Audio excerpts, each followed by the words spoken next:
Hello guys, this is Manish Saini and you are watching Sankalp Academy. तो आज हम बात करने वाले हैं रोलेट एक्ट और जलियांवाला बाग के बारे में। हमने यहाँ पर मिनी बुलेट सीरीज चलाई हुई है, इसका पार्ट 3 है। हम यहाँ पर जीएस के जो छोटे छोटे टॉपिक हैं उनको यहाँ पर कवर करेंगे, जो एग्ज़ाम के पॉइंट ऑफ व्यू से काफ़ी महत्वपूर्ण है। हम यहाँ पर आए हुए प्रीवियस ईयर के जो MCQ है उनको भी डिस्कस करेंगे कि एग्ज़ाम में जो है क्वेश्चंस कहाँ कहाँ से पूछे जा रहे हैं। आप हमें टेलीग्राम पर भी ज्वाइन कर सकते हैं। टेलीग्राम पर जो हमारा चैनल है वो संकल्प अकेडमी के नाम से उपलब्ध है। नीचे हमने लिंक दिया है, आप वहाँ से भी ज्वाइन कर सकते हैं। तो चलते हैं अपने रोलेट एक्ट और जलियांवाला बाग की ओर। तो यहाँ पर बात करते हैं रोलेट एक्ट के बारे में। इसकी आवश्यकता ब्रिटिश गवर्नमेंट को क्यों पड़ी थी? तो जो ब्रिटिश गवर्नमेंट थी वो भारत में बढ़ रही जो क्रांतिकारी गतिविधियाँ थी उनको कुचलने के लिए ही यहाँ पर ये एक्ट पारित किया गया था। अगर हम बात करते हैं न्यायाधीश रोलेट जो थे, न्यायाधीश रोलेट की अध्यक्षता में एक समिति यहाँ पर गठित की गई थी और उनको एक ऐसी योजना बनाने का काम दिया गया था जिससे जो आतंकवादी थे उनको कुचलने में सहायता प्राप्त हो। तो इसी एक्ट को यहाँ पर इन्होंने मार्च 1919 में पारित किया गया था और जो यह समिति गठित की गई थी ये 1917 में यहाँ पर गठित की गई थी। 1917 में यह समिति गठित हुई रोलेट की अध्यक्षता में और मार्च 1919 में यह एक्ट बन के पारित हुआ था। इस एक्ट में यह था कि जो ब्रिटिश गवर्नमेंट थी जिसको चाहे जब चाहे बिना मुकदमा चलाए जेल में बंद कर सकती थी। तो इसी वजह से बिना वकील, बिना अपील और बिना दलील का यहाँ पर कानून कहा गया था। तो ये तो था रोलेट एक्ट के बारे में। यहाँ पर नेक्स्ट बात करते हैं हम जलियांवाला बाग हत्याकांड के बारे में। तो 13 अप्रैल 1919 को यहाँ पर एक घटना घटती है। जो 13 अप्रैल जो दिन था ये था बैसाखी का दिन था। बैसाखी का यह दिन था और इस दिन यहाँ पर यह भीड़ एकत्रित होती है। पंजाब के यहाँ पर 2 स्थानीय नेता थे यहाँ पर, जिनमें से एक का नाम था डॉक्टर सैफुद्दीन किचलू और जो दूसरे व्यक्ति थे यहाँ पर उनका नाम था डॉक्टर सत्यपाल सिंह। डॉक्टर सत्यपाल सिंह।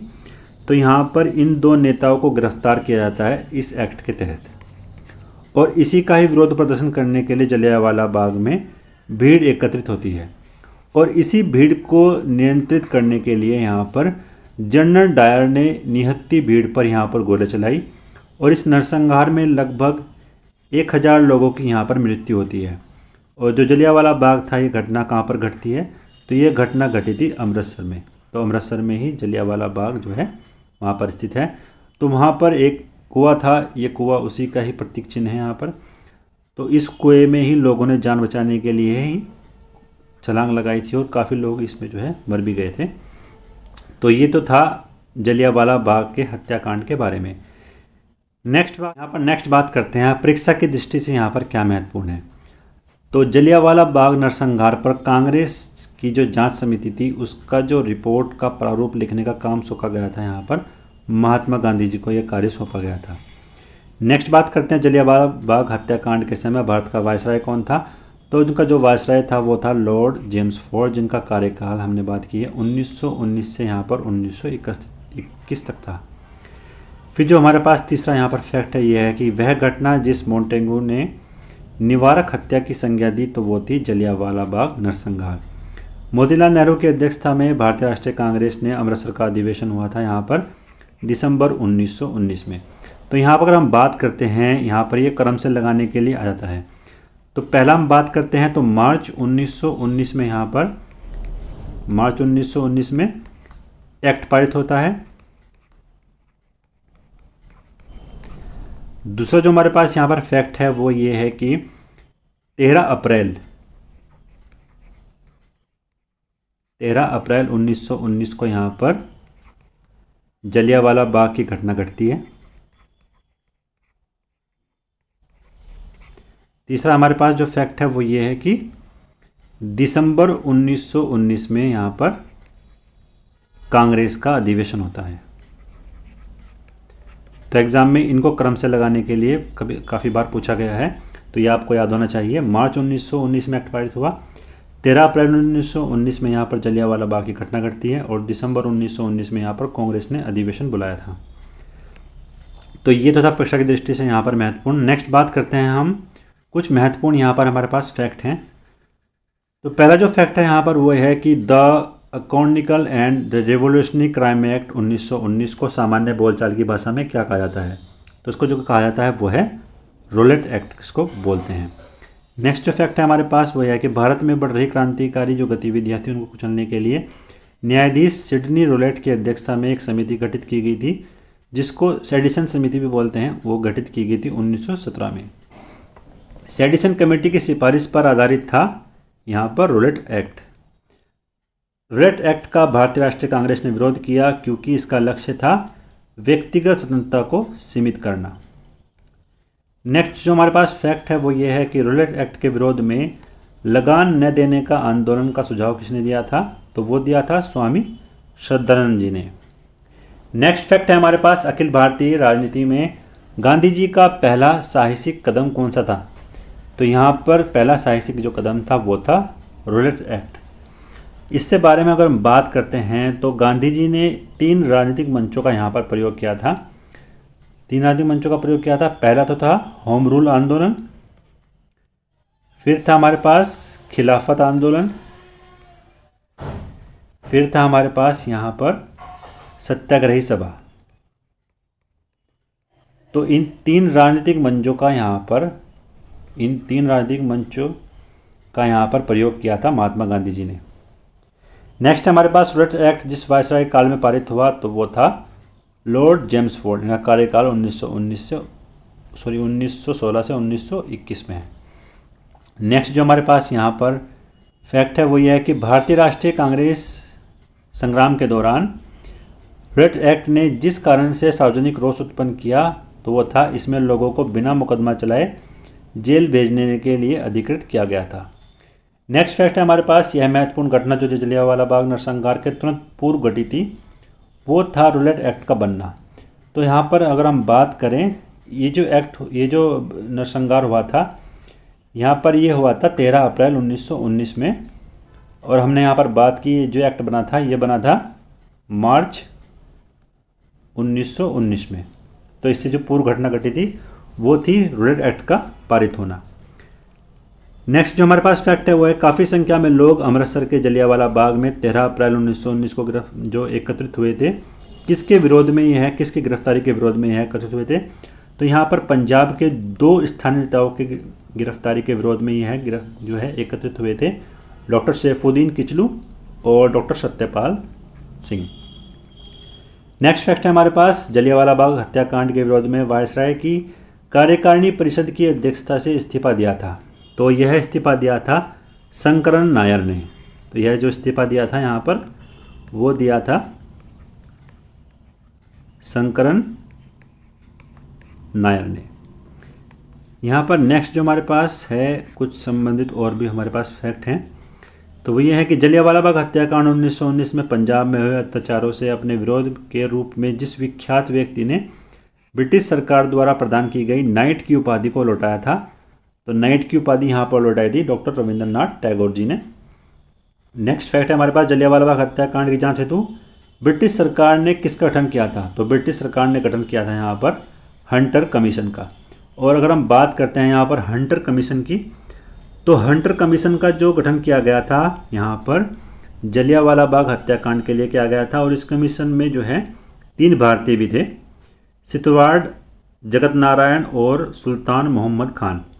इस कमीशन ने यहाँ पर मार्च 1920 में अपनी रिपोर्ट प्रस्तुत की और इस रिपोर्ट में इसे मात्र एक दुर्घटना कहा गया और कहा कि इसमें सरकार का कोई दोष नहीं है और इस भीड़ को नियंत्रित करने के लिए ही इन्होंने यहाँ पर गोलियां चलाई हैं। जनरल डायल को उनके अपराध के लिए नौकरी से हटना पड़ा और ब्रिटिश गवर्नमेंट ने इनको ब्रिटेन में जाके सम्मानित भी किया था। तो ये भारतीयों के ऊपर एक तमाचा था इनको सम्मानित करना। नेक्स्ट फैक्ट है हमारे पास जलियांवाला हत्याकांड के और डायर को 1940 में लंदन में मार डाला था उधम सिंह ने, और इनको इसी के लिए बाद में जो है मृत्युदंड भी दिया गया था। तो 1919 में यह जो घटना घटी थी और 1940 में इसका जो है यहाँ पर लंदन में इनको हत्या की गई थी उधम सिंह के द्वारा। तो ये तो था हमने समझा यहाँ पर रूलेट एक्ट और जलियांवाला बाग के बारे में। अब हम यहाँ पर देखने वाले हैं लास्ट ईयर में आए हुए एमसीक्यू को हम यहाँ पर डिस्कस करेंगे। तो चलते हैं एमसीक्यू की ओर। तो यहाँ पर बात करते हैं एमसीक्यू के बारे में। पहला जो हमारे पास एमसीक्यू है ये है, भारतीय स्वतंत्रता संग्राम के दौरान रूलेट एक्ट किस कारण से सार्वजनिक रोष उत्पन्न किया था। तो इस एक्ट में जो कौन सी ऐसी बात थी जिसकी वजह से लोगों में इतना रोष उत्पन्न हुआ। तो यहाँ पर बात करते हैं सी, यहाँ पर सही उत्तर है, इसने लोगों को बिना मुकदमा चलाए जेल भेजने के लिए अधिकृत किया था। यदि हम इस क्वेश्चन के बारे में बात करते हैं तो यह क्वेश्चन पूछा गया था आईएएस की परीक्षा में 2009 में यह प्रश्न पूछा गया था। इस प्रश्न के बारे में बात करते हैं तो भारत में बढ़ रही क्रांतिकारी जो गतिविधियां थी उनको कुचलने के लिए भारत जो ब्रिटिश गवर्नमेंट थी उसने 1917 में यहाँ पर 1917 में न्यायाधीश सिडनी रूलेट की अध्यक्षता में एक समिति गठित की और इस समिति को यह कार्य सौंपा गया कि वो जो है आतंकवाद को कुचलने के लिए एक बढ़िया से प्लानिंग बनाए। तो इसी प्लानिंग के आधार पर 1919 में यहाँ पर रूलेट एक्ट को पारित किया गया था। 1919 में रूलेट एक्ट को पारित किया और उनके सुझाव पर 1919 में पारित किया गया रूलेट एक्ट के जो नाम था। इस अधिनियम के द्वारा अंग्रेजी सरकार जिसे चाहे जब चाहे बिना मुकदमा चलाए गिरफ्तार कर सकती थी और इसी वजह से इस कानून को बिना वकील, बिना अपील और बिना दलील का कानून कहा गया था। तो इसका जो सही उत्तर होगा वो होगा यहाँ पर सी। नेक्स्ट प्रश्न की ओर चलते हैं। जो नेक्स्ट प्रश्न है हमारे पास वो है, जब रूलेट एक्ट पारित किया गया तो उस समय भारत का वायसराय कौन था।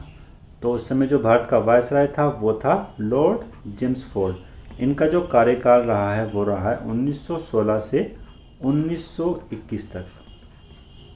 नेक्स्ट प्रश्न की ओर चलते हैं।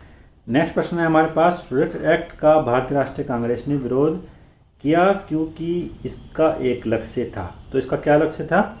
इसका लक्ष्य यह था कि यह व्यक्तिगत स्वतंत्रता को यहाँ पर सीमित कर रहा था, क्योंकि यह बिना वकील, बिना अपील और बिना दलील का कानून था और इसी के तहत जो ब्रिटिश गवर्नमेंट थी, यहाँ पर जो ब्रिटिश गवर्नमेंट थी जिसको चाहे जब चाहे गिरफ्तार कर सकती थी। तो कहीं ना कहीं ये जो मौलिक अधिकार थे भारतीयों के उसको क्षति पहुंचा रहा था। तो सही उत्तर जो होगा उसका यहाँ पर होगा ए। नेक्स्ट प्रश्न की ओर चलते हैं। नेक्स्ट प्रश्न है हमारे पास, निम्न में से किसके द्वारा जलियांवाला बाग हत्याकांड के विरोध में सर की उपाधि यहाँ पर त्यागी गई थी।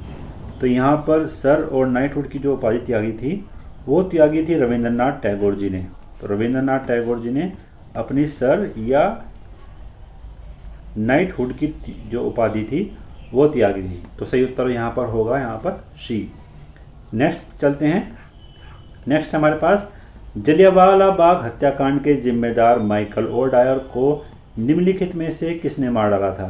तो यहाँ पर 1940 में जो हत्या की थी वो की थी उधम सिंह जी द्वारा। 1940 में इन्होंने इसकी हत्या की थी यहाँ पर माइकल ओडायर की, जो उस समय पंजाब के गवर्नर थे।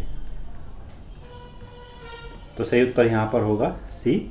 तो आशा करते हैं आपको ये वीडियो पसंद आई। अगर आपको वीडियो पसंद आई तो प्लीज़ लाइक करें, शेयर करें अपने दोस्तों के साथ। मिलते हैं नेक्स्ट वीडियो के साथ। धन्यवाद। जय हिंद।